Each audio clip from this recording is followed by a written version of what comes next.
আসসালামু আলাইকুম ওয়া রাহমাতুল্লাহি ওয়া বারাকাতুহু। আলহামদুলিল্লাহি রাব্বিল আলামিন, আসসালাতু ওয়াসসালামু আলা সাইয়্যিদিল আমবিয়া ওয়াল মুরসালিন ওয়া আলা আলিহি ওয়া সাহবিহি আজমাইন।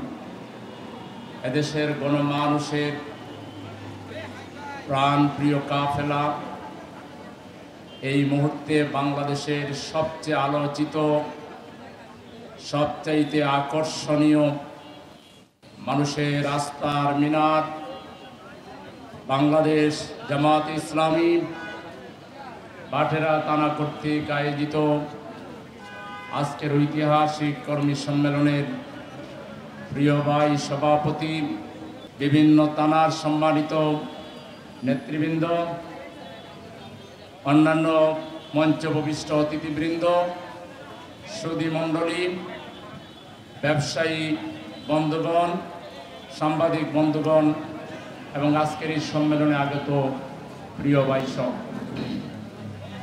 আমরা একটা ঘন কালো অন্ধকার পেরিয়ে ঘাত প্রতিঘাতকে মোকাবেলা করে খুন, গুম, শাহাদাত, অসংখ্য মানুষের জীবনের বিনিময়ে, অসংখ্য আহত পঙ্গুত্ব বরণকারী জিন্দা শহীদদের ত্যাগের বিনিময়ে একটি নতুন বাংলাদেশ আমরা পেয়েছি, আলহামদুলিল্লাহ। এটি একটি আমাদের প্রাথমিক বিজয়, প্রাথমিক অর্জন। এটাই আমাদের শেষ গন্তব্য নয়। আমাদের শেষ গন্তব্যে পৌঁছার জন্য আমাদেরকে আরো অনেক পথ পাড়ি দিতে হবে।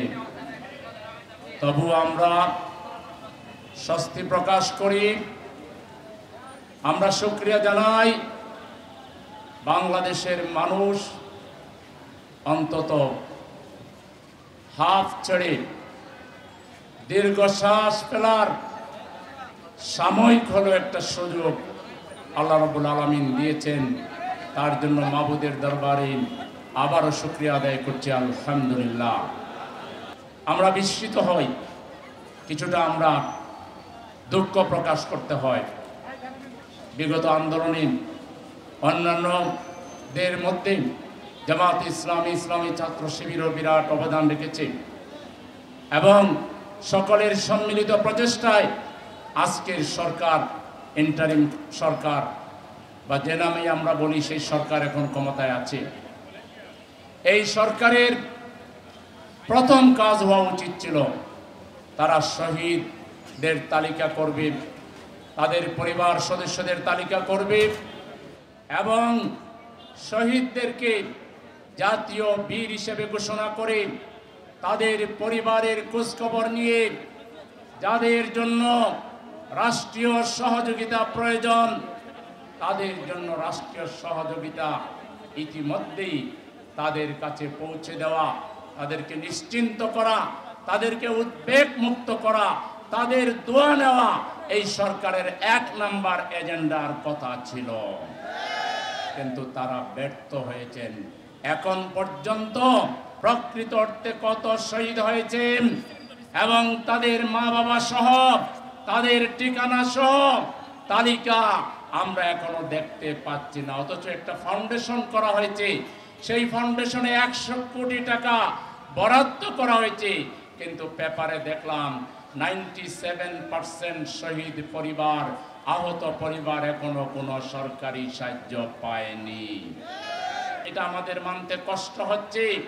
আজকের প্রোগ্রাম থেকে আবারও জোরালো দাবি জানাচ্ছি, কাল বিলম্ব না করে আগামী 15 দিনের ভিতরে শহীদদের নামের তালিকা প্রকাশ করে তাদেরকে জাতীয় বীর ঘোষণা করে তাদের পরিবারের জন্য আজীবনের বন্দোবস্ত এই সরকারকে ঘোষণা করতে হবে। যদি এইটুকুও করতে না পারেন, আপনাদের ব্যাপারে জাতি হতাশ হয়ে যাবে। 2 নাম্বার, আমাদের আহতদেরকে দেখতে গিয়েছিলেন, সবাইকে দেখবার সময় পেলেন না, বাধার সম্মুখীন হলেন, এরপরে তারা বিছানাপত্র সহ রাস্তায় চলে আসলো। এটা কোনো ভালো লক্ষণ কিন্তু হলো না। আমাদের আহত ভাইদেরকে ফ্রি চিকিৎসা দিচ্ছেন, ভালো কথা, কিন্তু তাদের তো ছেলে মেয়েরা না খেয়ে আছে, স্ত্রী না খেয়ে আছে, তাদের তো পরিবার আছে। কেন সরকারের পক্ষ থেকে এখন পর্যন্ত আহতদের ব্যাপারে প্রয়োজনীয় ব্যবস্থা গ্রহণ করতে পারেন নাই? এটাও কিন্তু আমরা সহজভাবে খুব ভালো কাজ হিসাবে মনে করি না। সেজন্য এখান থেকে দাবি জানাচ্ছি, আগামী 15 দিনের ভিতরে আহতদের তালিকা করে তাদের চিকিৎসার ব্যাপারে আরো গুরুত্ব দিতে হবে। আমাদের আহতদের চিকিৎসার জন্য বিদেশে নিতে হবে, যা করা লাগে তার সব করতে হবে। এই ব্যাপারে কোনো দুর্বলতা আমরা কিন্তু কোনোভাবে মানব না। আপনারা কি একমত এই দাবির সাথে?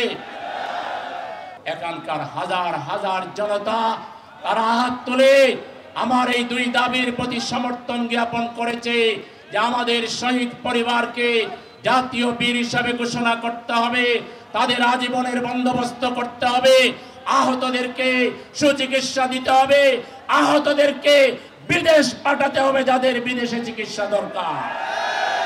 এবং এই ব্যাপারে 100 কোটি টাকা ব্যয় করতে কি এত সময় লাগে? আপনাদের সহযোগিতা লাগলে স্বেচ্ছাসেবক হিসাবে জামাত ইসলামীকে ডাকেন, আমরা মাত্র 10 দিনে এই টাকা সুষ্ঠুভাবে আমরা আমানতদারিতার সাথে পৌঁছে দিব।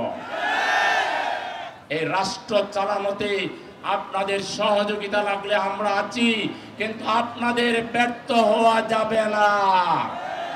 আপনারা ব্যর্থ হলে ফ্যাসিবাদীরা খুশি হবে, আপনারা ব্যর্থ হলে ফ্যাসিবাদীরা অপপ্রচারের সুযোগ পাবে, ফ্যাসিবাদীদের ফিরে আসার পথ সুগম আল্লাহ না করুক হয়ে যেতে পারে। আপনারা সংস্কার করতে চান, আমাদের কোনো আপত্তি নাই, কিন্তু কি সংস্কার করতে চান, কতদিনে করতে চান, এটা জাতিকে জানিয়ে দেওয়া উচিত। আপনারা সংস্কার সংস্কার বইলা কোনো একটা বিভ্রান্তি যাতে সমাজে তৈরি না হয়, ভুল বোঝাবুঝি যাতে তৈরি না হয়, এই জন্য আপনারা সংস্কারের সময়সীমা জানান, আর কতদিনের ভিতরে ভোট করতে পারবেন সেটাও আপনারা তাড়াতাড়ি জানান। পাশাপাশি আপনাদের মনে রাখতে হবে, আপনাদের টিকে থাকার ভিত্তি হচ্ছে জনগণ, জনগণের সমর্থন। এখন পর্যন্ত বাজার নিয়ন্ত্রণ করতে পারলেন না, কারে ভয় পান আপনারা? নতুন কোন ফ্যাসিবাদকে কি আপনারা ভয় পাচ্ছেন? আমার দেশের সেনাবাহিনী তো অনেক সক্ষম, একটা ক্যাপাবল বাহিনী, তাদেরকে আরো পর্যাপ্ত ক্ষমতা দেন। চাঁদাবাজদেরকে, সিন্ডিকেটের সদস্যদেরকে ধরে নিয়ে জাতির সামনে ওদের নাম তালিকা সহ প্রকাশ করে দেন, প্রকাশ্যে দিবালোকে বিচার করেন। কোন চাঁদাবাজি, টেন্ডারবাজি, দখলবাজি বাংলাদেশে যদি কেউ প্রশ্রয় দেন, তিনিও ফ্যাসিবাদকেই মূলত সহযোগিতা করবেন। এজন্য আমরা সাধারণ মানুষ, জিনিসপত্রের দাম আমরা অত্যন্ত ন্যায্য মূল্য দেখতে চাই। এই সরকার যদি না পারে, তাহলে তো এই জাতির ভাগ্যে দুর্ভোগ ছাড়া আর কিছুই থাকবে না। এজন্য আমরা বলবো, এই সরকারকে আরো কঠোর হইতে হবে, আরো গতিশীল হইতে হবে, আরো তৎপর হইতে হবে, এবং জনগণের যাতে না বিশ্বাস না উঠে, জনগণ যেন আস্থা হারায় না ফেলে, জনগণের মধ্যে যাতে ঐক্য বিরাজ করে, সেজন্য এই সরকারকে আরো কার্যকরী পদক্ষেপ নেওয়ার জন্য আমি আহ্বান জানাচ্ছি। বিগত ফ্যাসিবাদী সরকার বাংলাদেশের অস্তিত্বকে বিলীন করে দেওয়ার জন্য তারা পরনির্ভরশীল পররাষ্ট্রনীতি, যেটা ছিল একটা দেশকে দাসত্বের নিগড়ে নেওয়ার জন্য, পরাধীন বানাবার জন্য যা কিছু করা লাগে তার সব কিছু বাংলাদেশের মানুষের ঘৃণায় তারা আস্থা করে নিক্ষিপ্ত হয়েছে। ফেলানির লাশ ঝুলে থেকেছিল, প্রতিবাদ জানাতে পারেনি। একের পর এক সুবিধা দিয়ে তারা বাংলাদেশের জনগণের বিরুদ্ধে তারা অবস্থান নিয়েছিল। তারা খুন, গুম, সন্ত্রাস আর আমাদের ভাইদেরকে, নেতৃবৃন্দকে শহীদ করার মাধ্যমে এখানে একটা বিরাজনীতিকরণ করার প্রয়াস চালিয়েছিল। তারা 41 সাল পর্যন্ত বাংলাদেশে ক্ষমতায় থাকার দিবা স্বপ্নে বিভোর ছিল। সেজন্য দেশবাসীকে, জামাত ইসলামীর নেতা কর্মীদেরকে সজাগ থাকতে হবে, সচেতন থাকতে হবে। সমাজের বিভিন্ন জায়গায় জায়গায় যারা বিশৃঙ্খলা তৈরির চেষ্টা করছে তাদের ব্যাপারে জনগণকে সাথে নিয়ে প্রতিরোধ গড়ে তুলে বাংলাদেশকে স্থায়ীভাবে ফ্যাসিবাদ মুক্ত আমাদেরকে করতে হবে।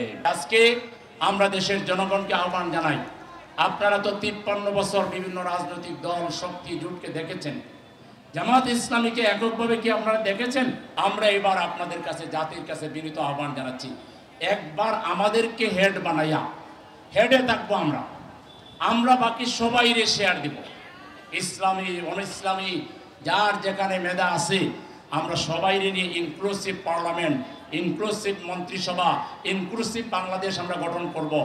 একবার নেতৃত্বের আসনে আপনারা জামাতকে একবার টেস্ট করুন।